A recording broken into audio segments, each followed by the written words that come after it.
Sir, हमारे पास सवाल में ये कहा गया है कि एक मास आपके पास स्ट्रिंग है और उसका लेंथ आपके पास दिया हुआ है कि r है और उसके एक एंड पर एक पार्टिकल है ऑफ मास m और उसके एक एंड पर एक पार्टिकल ऑफ मास m। इसको हम लोगों ने basically u is equal to under root of d 4.5 gr speed दिया है। उसको हम लोगों ने basically u is equal to under root of d 4.5 gr speed दिया है। तो पॉइंट बी पर होगा क्या ना सर कि पॉइंट बी पर स्ट्रिंग में टेंशन तो जीरो हो गया है लेकिन पार्टिकल के पास स्पीड अभी भी है। तो पॉइंट बी के बाद पार्टिकल का मोशन कैसा हो जाएगा आपके पास प्रोजेक्टाइल मोशन। पॉइंट बी पर होगा क्या ना सर, पॉइंट बी पर स्ट्रिंग में टेंशन तो जीरो हो गया है लेकिन पार्टिकल के पास स्पीड अभी भी है।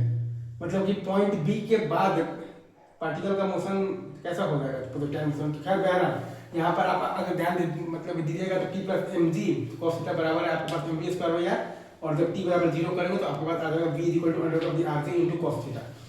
T plus M G cos theta आपके पास बराबर है एम बी स्क्वायर भैया, और जब यहाँ पर हम लोग टी बराबर जीरो करेंगे तो v बराबर हमारे पास आ जाएगा under root of the R C into cos theta. Easy. अब वर्क एनर्जी थ्योरम लगाएंगे तो minus M G R into one plus cos theta बराबर half into M into R G cos theta और minus half into M into 4.5 G R. अब जब यहाँ पर हम लोग बेसिकली लगाएंगे ना सर वर्क एनर्जी थ्योरम, वहां से हमारे पास आ जाएगा minus M G R into one plus cos theta बराबर half into M into R G cos theta minus half into M into 4.5 G R. Minus M G R into one plus cos theta बराबर half into M into R G cos theta minus half into M into 4.5 G R. तो दोनों को solve करने से हमारे पास आ जाएगा कॉस थीटा बराबर आ जाएगा 5/6। दोनों को सॉल्व हम लोग जब करेंगे तो कॉस थीटा बराबर आ जाएगा हमारे पास 5/6। तो ये वो पॉइंट है जिस पॉइंट पर कि स्ट्रिंग में टेंशन तो जीरो हो गया है लेकिन पार्टिकल के पास स्पीड अभी भी है।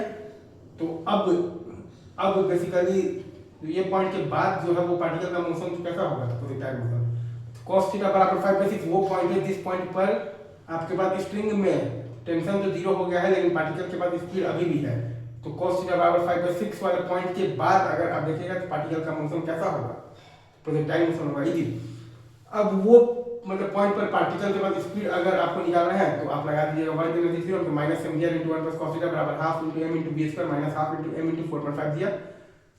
अगर वो पॉइंट बी पर आपको निकालना है कि पार्टिकल का स्पीड क्या है तो हम लोग लगा देंगे वर्क एनर्जी थ्योरम तो minus M G R into one plus cos theta बराबर half into M into B square और minus half into M into 4.5 दिया। तो वहां से हमारे पास v बराबर आ जाएगा under root of the 5rg/6। वहां से हमारे पास v बराबर आ जाएगा under root of the 5rg/6। Easy. तो बेसिकली पॉइंट बी पर स्ट्रिंग में टेंशन जीरो हो रहा है लेकिन पार्टिकल के पास स्पीड है तो पार्टिकल का मोशन हो जाएगा प्रोजेक्टाइल मोशन। और पॉइंट जो बी पर पार्टिकल के पास स्पीड है कितना तो under root of the 5rg/6। ये आपका सवाल का आंसर। चलिए सर अभी रखते हैं यहीं पर, ठीक है। इजी।